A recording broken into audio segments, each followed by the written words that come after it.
Hey guys, hope you're all doing well out there. We are on day 2 of our Road to Disunion unit. Recall that yesterday we went over the major differences between the North and the South in the antebellum period. Now, I want to review a couple of those concepts because that's quite important. So I'm going to get my trusty hat out here for our first stop and jot.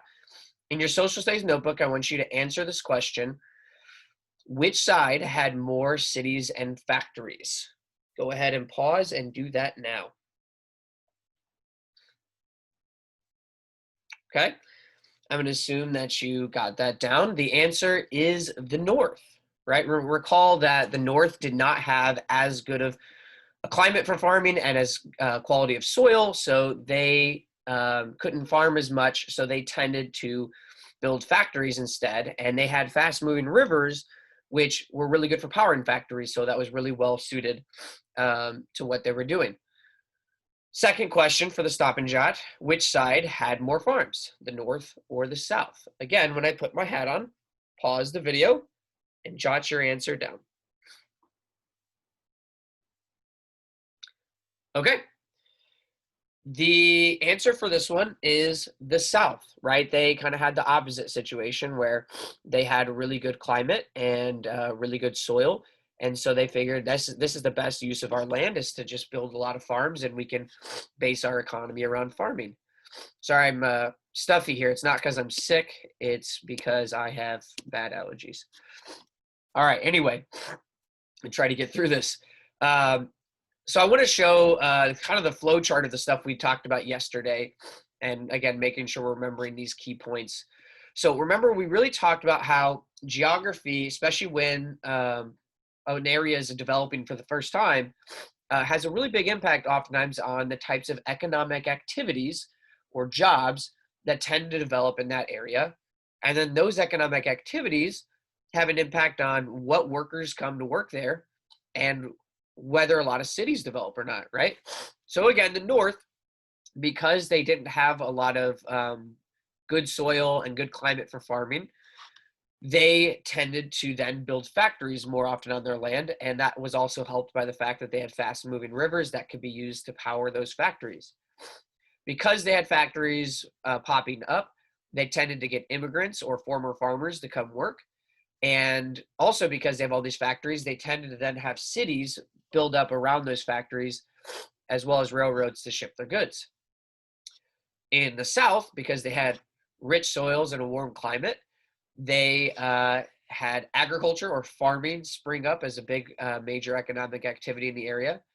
And then because they needed a lot of laborers for that, and because they ignored the moral aspect of this situation, they used a lot of enslaved people for the labor. And then also because they had all this agriculture and farms, fewer cities developed around there because they needed more of that land to plant the crops on, right? And they had fewer railroads because they shipped a lot of their stuff on their slower moving rivers. Okay, so that was yesterday's stuff. Today's big focus is then saying, well, now that we know the major differences, how did those major differences lead to actual conflicts, right? And I'm going to scroll down and show you that there were 3 major areas of conflict that began to develop between the North and the South. Transportation, so discussions of whether we wanted to build a bunch of new roads and railroads. 2 was tariffs, which I'm going to cover that in more detail in a little bit. And 3 was whether slavery should continue to exist in America. Now, some vocab will be useful for these topics. So first of all, you're just going to hear the term sectionalism every now and again in this unit. That means strong loyalty to your region or your section of the country. Okay, so the idea being that the problem, part of the problem that really built up was that people began to feel much more loyalty and just had stronger feelings about their section, whether that means as Southerners or Northerners or their state, than they did as being Americans. And of course, that's going to then cause problems when you don't look at the other people in the other regions as also being Americans with you. You just look them as being the enemy. Okay.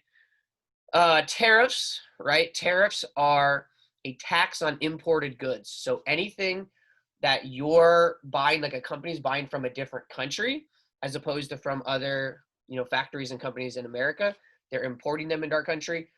A tariff is when you put a tax on that. Okay. And again, I'm going to explain that in more detail in just a minute. And then the last one, abolition. Abolition, just in general, to abolish, right? That's the same word, means to put an end to a system or practice. In this case, when you hear the word, it's going to be about slavery. Somebody who is an abolitionist is wanting to put an end to the practice of slavery in America. Okay.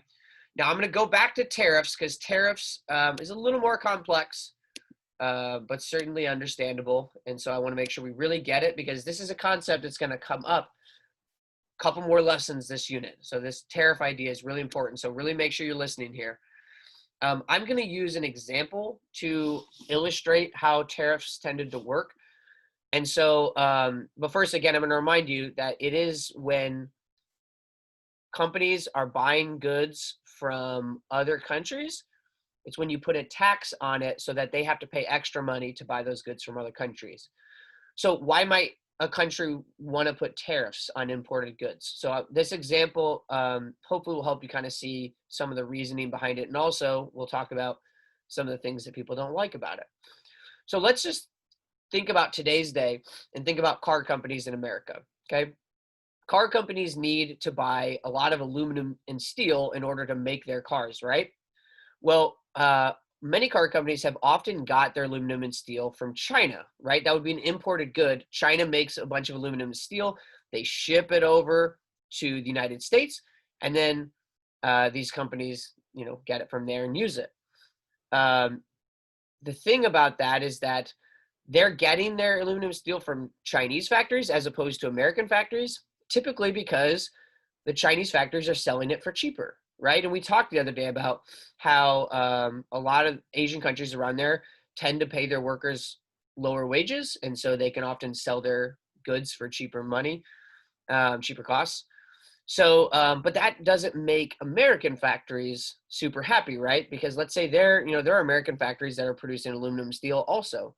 Well, they're not selling as much because they can't compete with the low prices of China. And so a lot of these American companies are getting their aluminum and steel from China instead. So sometimes they might start getting upset. Whole towns that are based around, their factory, their economy is based around that, are going to get upset.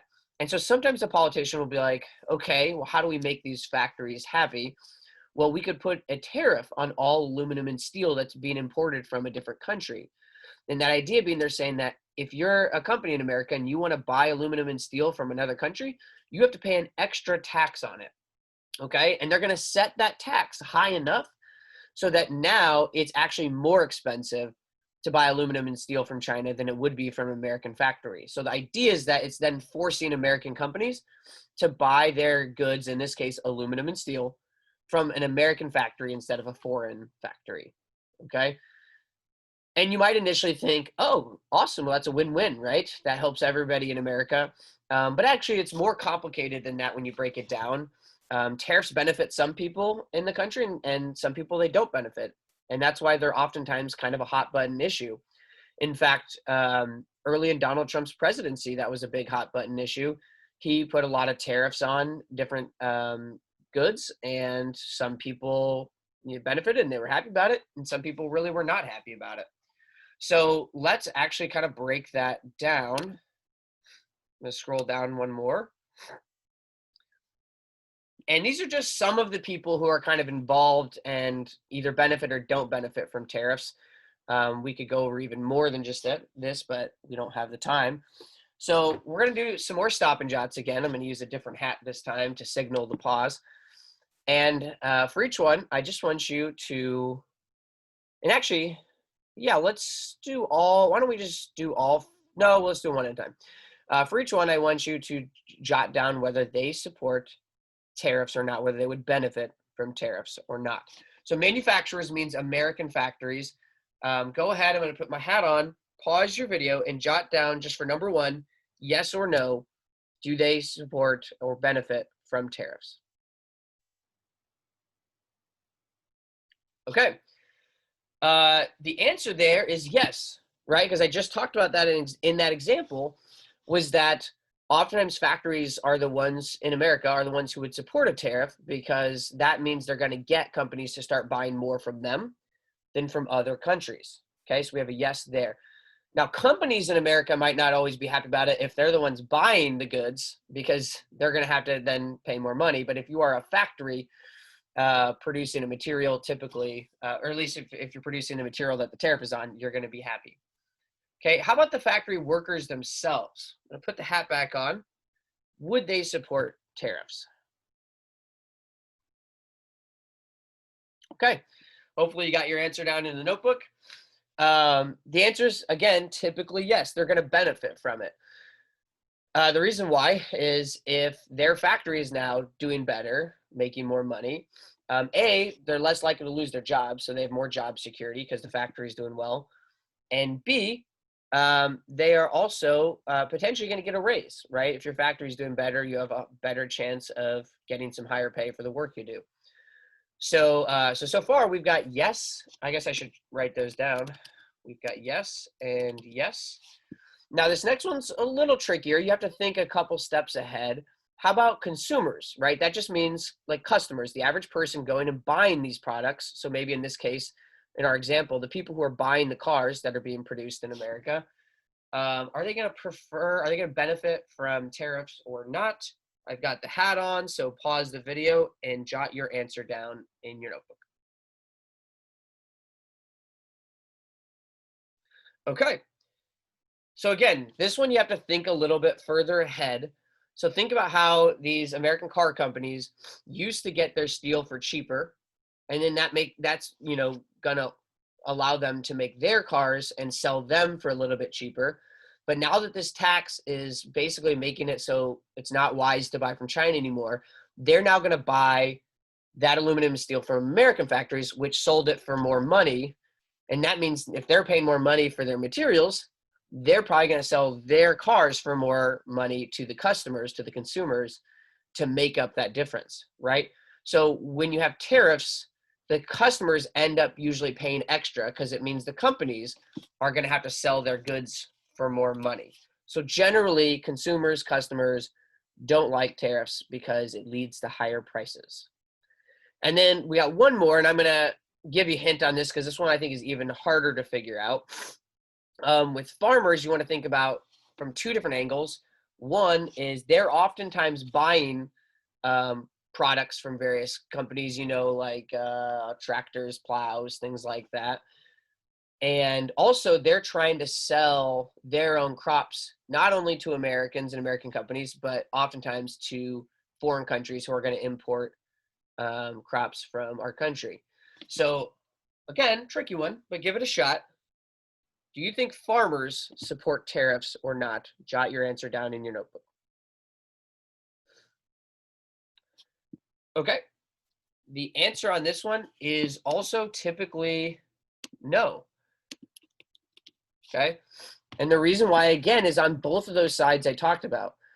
If we know that products made with steel are now going to be more expensive and they need to buy, a tractor that has steel or aluminum. Honestly, I actually don't know what tractors are made out of. I know it's metal, but or they're buying a plow or something else that uses one of those metals. That means those are going to be more expensive, right? And so they're not going to be happy about having to pay more money for the different machines that they use to farm. But there's another big thing too, is that if we put tariffs on goods from another country, they might put tariffs back on some of our goods. So if we put tariffs on aluminum and steel from China, China buys a lot of our crops. China might say, okay, well now we're going to put tariffs on corn, or soybeans from America, which means the farmers are going to have a lot harder time selling their corn and soybeans or whatever the crop is to China or to the other countries. So it oftentimes hurts farmers' ability to sell their crops because of counter tariffs. Okay, so you can see pretty clearly here that some are going to benefit in America if America uses tariffs, but some in America are not going to benefit from it. So the last two I'm going to add, and I'm not going to answer these for you because they're going to be a part of your reading today, is that you're going to be thinking about who benefits from these tariffs, the North or the South, right? Because that's going to be one of the disagreements, is that they're going to disagree on whether they want to have tariffs or not. And you can even probably get a sense already, if you remember what the North was like at the time and how it developed, and what the South was like and how it developed. Just using these four things, pieces of information we went over, you could probably already guess which side supported tariffs and which side was against it. Okay. So, but there's more in the reading on that, so I don't want to say anything. I want you guys to dig in and figure that out when you do the assignment. So that's the last thing I want to touch on, and then I'm going to get off here. It's called Sectionalism Notes, and it's got a focus on all three topics. And then for each issue, you have to decide whether the North supported it or was against it, right? Did the North support railroads, new roads and railroads, or were they against adding new roads and railroads? And I said circle it because I used to have kids do this on paper, but you guys can go ahead and either highlight it or hit the underline button. But you're either going to highlight for them or you're going to highlight against them, whichever your answer you think is true. And then in your own words, you need to explain why they would support them or not. Okay. And again, all of that can be found in your reading. And you're going to do that for the South, and then you're going to do that for both the North and the South for tariffs, as well as for abolition of slavery. And all your information is going to be found in tabs 3 and 5 in 9.2. Okay. So you just got to read it closely and then make sure to put the answers in your own words. And I do want to point out, in tab 5, you don't even need to read the whole tab. You just really need to read this little introduction and then this section on abolitionists, which ends there. There's a couple more sections below that you don't even need to get to for this particular assignment. Okay, that's all I got. Good luck with the assignment, and send me a message if you have any questions. See you guys.